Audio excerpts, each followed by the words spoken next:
SSFന്റെ പ്രവർത്തകരെ, അൽഹംദുലില്ലാഹ്, അല്ലാഹു നിങ്ങൾ ഒരു SSFകാരനാക്കി എന്ന് പറഞ്ഞാൽ അതിന്റെ അർത്ഥം എന്താണ്? വലിയ വലിയ ആലിമീങ്ങളുടെ കൂടെ നിങ്ങളുടെ പ്രായത്തിൽ നിന്നുകൊണ്ട് പ്രവർത്തിക്കാൻ നിങ്ങൾക്ക് അല്ലാഹു തആല തൗഫീഖ് തന്നു എന്നാണ് അതിന്റെ അർത്ഥം. മഹാനായ മർഹൂം കണ്ണിയത്ത് ഉസ്താദും അതുപോലെ ഓക്ക ഉസ്താദും അതുപോലെ ഒരുപാട് വലിയ വലിയ ആലിമീങ്ങളുള്ള കാലഘട്ടത്തിൽ SSFൽ പ്രവർത്തിച്ചവനാണ് ഞാൻ. ആ പ്രവർത്തനത്തിന്റെ നിമിത്തമാണ് ഞാൻ പറയട്ടെ ഇന്നിവിടെ എഴുന്നേറ്റ് നിൽക്കുന്നത്. ആ പ്രവർത്തനം നിമിത്തമാണ് ഞാൻ SYS-ൽ എത്തിയത്. അതുകൊണ്ടാണ് ഞാൻ മുസ്ലിം ജമാഅത്തിലെത്തിയത്. അതുകൊണ്ടാണ് ഞാൻ പറയട്ടെ സിറാജുൽ ഹുദ ഉണ്ടാക്കിയത്.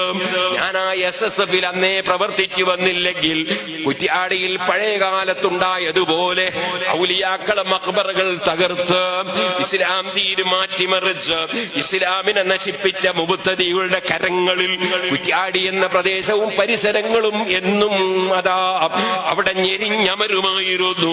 അതില്ലാതിരുന്നത് SSF-ൽ പ്രവർത്തിച്ചതിന്റെ പേരിലാണ്. ഞാനിതൊരു ഉദാഹരണം പറഞ്ഞതാണ്.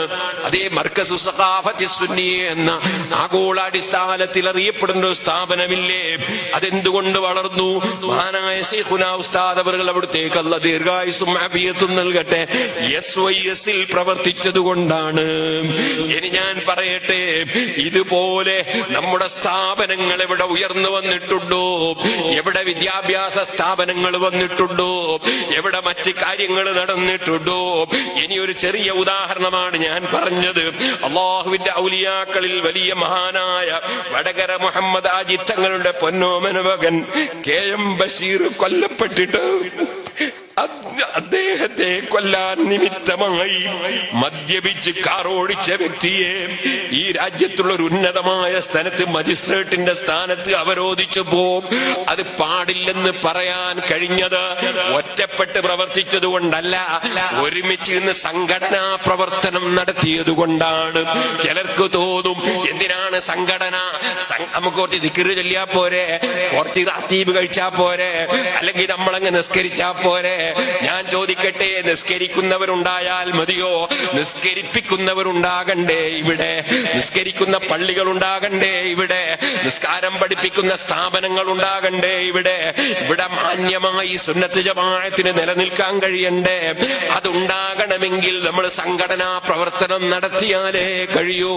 എന്തുകൊണ്ടാണ് എടവണ്ണപ്പള്ളിയും മഖ്ബറയും നമുക്ക് നഷ്ടപ്പെട്ടത്? എന്തുകൊണ്ടാണ് കുറ്റ്യാടിയിലെ മഖ്ബറ അടിച്ച് തകർത്തത്? എന്തുകൊണ്ടാണ് അങ്ങനെ ഒരുപാട് മഖ്ബറുകളും പള്ളികളും നമുക്ക് നഷ്ടപ്പെട്ടത്? കോഴിക്കോട് ടൗണിലുള്ള മൊഹീദ്ദീൻ പള്ളിയും ഷാദുലി പള്ളിയും ഒക്കെ ഔലിയാക്കളെ പേരിൽ നിർമ്മിച്ചതല്ലേ? അതുപോലെ പട്ടാളപ്പള്ളി, അതാ ടിപ്പു സുൽത്താനിന്റെ കാലത്ത് അദ്ദേഹത്തിന്റെ പട്ടാളത്തിന് നിസ്കരിക്കാൻ വേണ്ടിയും മറ്റും ഉണ്ടാക്കിയതല്ലേ? അവരൊക്കെ വലിയ മഹാന്മാരായിരുന്നില്ലേ? സുന്നത്ത് ജമാഅത്തായിരുന്നില്ലേ?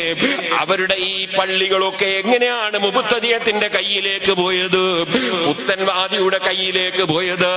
അന്ന് സംഘടനാ പ്രവർത്തനം ഉണ്ടായില്ല. അന്നിവിടെ SSF ഉണ്ടായില്ല, SYS ഉണ്ടായില്ല, അതുപോലെ മുസ്ലിം ജമാഅത്ത് ഉണ്ടായില്ല, നമ്മുടെ പണ്ഡിത സഭകളുടെ പ്രവർത്തനം ഉണ്ടായില്ല. അതിന്റെ പേരിൽ നമുക്ക് പലതും പലതും നഷ്ടപ്പെട്ടു. ഇനി അത് ഖിയാമത്ത് നാൾ വരെ ഇവിടെ ഉണ്ടാകാൻ പാടില്ല. അതുകൊണ്ട് തന്നെ യുവാക്കളെ, വിദ്യാർത്ഥികളെ, നിങ്ങൾ SSF-ൽ അണിനിരന്ന് പ്രവർത്തിക്കുക. നിങ്ങൾ ആലിമീങ്ങളുടെ ഓരം ചേർന്ന് നിൽക്കുക. അത് നിങ്ങളുടെ സംസ്കരണത്തിന് ആവശ്യമാണ്. അതേ വഖാലിദ് സുലഹ നിൽത സ്വലഹ ബിഹിം ലിഅന്നഹും ഫീ വുജൂഹിൽ അർളി യഖ്മാറു മാഉൽ കനീഫി ദഅമാ സാല മുഖ്തലിത ബിനാഇ നഹരിൻ ഫസാലത് മിൻഹു അഖ്ദാറു. SSF-ന്റെ സാഹിത്യോത്സവ പരിപാടിയോടനുബന്ധിച്ച് ഒരു ദിവസത്തെ വഅദ് വെച്ചു. അതിൽ തങ്ങളവറുകളുടെ ദുആ വെച്ചു. അപ്പോൾ എന്തുണ്ടായി? SSF മുഖേന ഒരു ഇൽമിന്റെ സദസ്സുണ്ടായി. ആ ഇൽമിന്റെ സദസ്സ് ഇവിടെയുള്ള മുസ്ലിം ജമാഅത്തിന്റെ അതുപോലെ SYS-ന്റെ നമ്മുടെ സംഘടനാ കുടുംബങ്ങളെല്ലാം സഹകരിച്ചുകൊണ്ട് ആ പ്രവർത്തനം നടക്കുകയാണ്. അപ്പൊ ഇവിടെ ഫാത്തിഹ ഓതുകയാണ്, ദിക്റ് ചൊല്ലുകയാണ്, സയ്യിദന്മാര് ദുആർക്കാണ്, അതുപോലെ തന്നെ മുതഅല്ലിമീങ്ങളും പണ്ഡിതന്മാരും പ്രസംഗിക്കുകയാണ്. അങ്ങനെ കേൾക്കുമ്പോൾ അതിൽ നമ്മൾ പലതും ഉൾക്കൊള്ളുകയാണ്. അതാ പറഞ്ഞു, നല്ലവരുമായി കൂടിക്കലർന്ന് ജീവിക്കണം, അപ്പോൾ നിനക്കും നല്ലവനാകാം. അത് തന്നെയല്ലേ ഖുർആനും പറഞ്ഞത്, യാ അയ്യുഹല്ലദീന ആമനുത്തഖുല്ലാഹ വകൂനൂ മഅസ്സാദിഖീൻ. അതിന്റെ ഉദാഹരണം മഹാന്മാര് പറഞ്ഞില്ലേ, ഡ്രെയിനേജിലൂടെ ഒലിച്ചുകൊണ്ടിരിക്കുന്ന മലിനജലം, ആ മലിനജലം ശുദ്ധജലം ഒലിക്കുന്ന പുഴയിലേക്ക് ചേർന്ന് ആ പുഴയിലെ വെള്ളത്തിന്റെ കൂടെ ഒലിക്കുമ്പോൾ മലിനജലം അതാ ശുദ്ധജലമായി മാറുന്നു. ഇതുപോലെ മോശമായ ചുറ്റുപാടുകളുള്ള ചെറുപ്പക്കാർ നല്ല സദസ്സുകളിലും നല്ലവരുമായി ബന്ധപ്പെടുമ്പോ അവരെ തെറ്റുകളിൽ നിന്ന് അവരകലുന്നു, നല്ല പ്രവർത്തനങ്ങളിലേക്ക് അവരെ മനസ്സ് വരുന്നു. അവര് പിന്നെ സുന്നത്ത് ജമാഅത്തിൽ അടിയുറച്ചു നിന്ന് തഖ്വയോടെ ജീവിക്കുന്നു. അതിനുള്ള വഴിയൊരുക്കലല്ലേ നമ്മുടെ സംഘടനകൾ. കൃത്യമായ രൂപത്തിലുള്ള സംഘടനയും നേതൃത്വവും ഇല്ലെങ്കിൽ മനുഷ്യൻ എവിടെയാണ് പോയി പെടുന്നതെന്നറിയൂല. അതുകൊണ്ട് യുവാക്കളെ സുന്നത്ത് ജമാഅത്തിലും തഖ്വയിലും പിടിച്ചു നിർത്താൻ ഇന്നത്തെ കാലത്ത് ഏറ്റവും അനിവാര്യമായ കാര്യമാണ് സംഘടന. SSF വേണം, SYS വേണം, മുസ്ലിം ജമാഅത്ത് വേണം, പണ്ഡിത സഭ വേണം. അതുകൊണ്ടാണ് സുഹൃത്തുക്കളെ, ഈ കേരളത്തിൽ ജീവിച്ച വലിയ വലിയ ഔലിയാക്കളും സാലിഹീങ്ങളുമില്ലേ, ചാപ്പനങ്ങാടി ബാപ്പു മുസ്ലിയാരെ നിങ്ങൾ കണ്ടോന്ന് എനിക്കറിയില്ല, ഞാൻ എന്റെ കുട്ടിക്കാലത്ത് കണ്ടിട്ടുണ്ട്. ഖാരി മുഹമ്മദ് മുസ്ലിയാർ എഴുതിയത് ഞാനന്ന് സുന്നി ടൈംസിൽ വായിച്ചിട്ടുണ്ട്. ചാപ്പനങ്ങാടി ബാപ്പു മുസ്ലിയാരുടെ കൂടെ കാസർഗോഡ് ഒരു നോമ്പ് തുറക്ക് പോയി. കുറെ പലഹാരങ്ങളും കുറെ ഭക്ഷണങ്ങളും കൊണ്ടുവച്ചത് കണ്ടപ്പോ മുഹമ്മദ് മുസ്ലിയാരെ മനസ്സിൽ തോന്നി, ഇതൊക്കെ അനാവശ്യമല്ലേ. തോന്നിക്കഴിയുമ്പോൾ ബാപ്പു മുസ്ലിയാർ വിളിക്കാണ്, മുഹമ്മദ് മുസ്ലിയാർ, അതാ ഇക്റാമുൻ ലാ ഇസ്റാഫ്, ഇത് ബഹുമാനിക്കലാണ്, ആദരിക്കലാണ്, ഇത് അനാവശ്യമല്ല. ഇങ്ങനെയുള്ള ആ ബാപ്പു മുസ്ലിയാർ SYSന്റെ പ്രസിഡന്റായിരുന്നു. നിങ്ങൾക്കറിയാമോ, സയ്യിദന്മാരിൽ വലിയ പ്രമുഖനായിരുന്നില്ലേ പാണക്കാട് പൂക്കോയ തങ്ങൾ നവ്വറല്ലാഹു മർഖദ. പല കറാമത്തുകളും ഉണ്ടായതായി ഈ അഹമ്മദ് സാഹിബിന്റെ പുസ്തകത്തിൽ വിവരിച്ചിട്ടുണ്ട്. അക്കാലഘട്ടത്തിൽ തന്നെ ഞാൻ കേട്ടിട്ടുമുണ്ട്.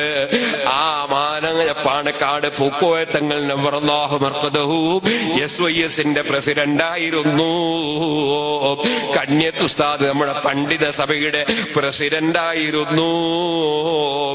MA ഉസ്താദ് പ്രസിഡന്റും സെക്രട്ടറിയും ഒക്കെ ആയിരുന്നു. ഞാനിത് പറഞ്ഞു വന്നത് എന്തിനാണ്? അത്തരം മഹാന്മാരെ പ്രോത്സാഹിപ്പിക്കുകയല്ലേ മഹാനായ CM വലിയുള്ളാഹി ചെയ്തത്, വടകര മുഹമ്മദ് ഹാജി തങ്ങൾ ചെയ്തത്. എന്തുകൊണ്ടാണ് ഈ പണ്ഡിതന്മാര് നയിക്കുന്ന സംഘടനാ പ്രവർത്തനം ഇസ്ലാമിന്റെ നിലനിൽപ്പിന് ആവശ്യമാണെന്ന് ആത്മീയ നേതാക്കളായ മഹാന്മാർക്ക് ബോധ്യമുണ്ടായിരുന്നു.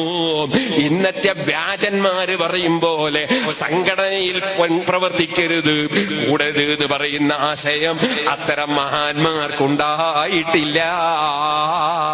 അപ്പൊ നമ്മൾ സംഘടനാ പ്രവർത്തനത്തിൽ സജീവമാകണം, ദീനിന്റെ സ്ഥാപനങ്ങൾ വളർത്തണം, അനാവശ്യങ്ങളിലേക്ക് പോകരുത്. വല്ലദീനഹും അനിൽ ലഗ്വി മുഅ്രിദൂൻ വല്ലദീനഹും ലിസ്സകാത്തി ഫാഇലൂൻ. സകാത്ത് ശരിക്കും കണക്ക് നോക്കി കൊടുത്തു വീട്ടേണ്ടതുപോലെ കൊടുത്തു വീട്ടണം. അപ്പൊ അനാവശ്യങ്ങളിൽ നിന്ന് മാറി നിൽക്കണം.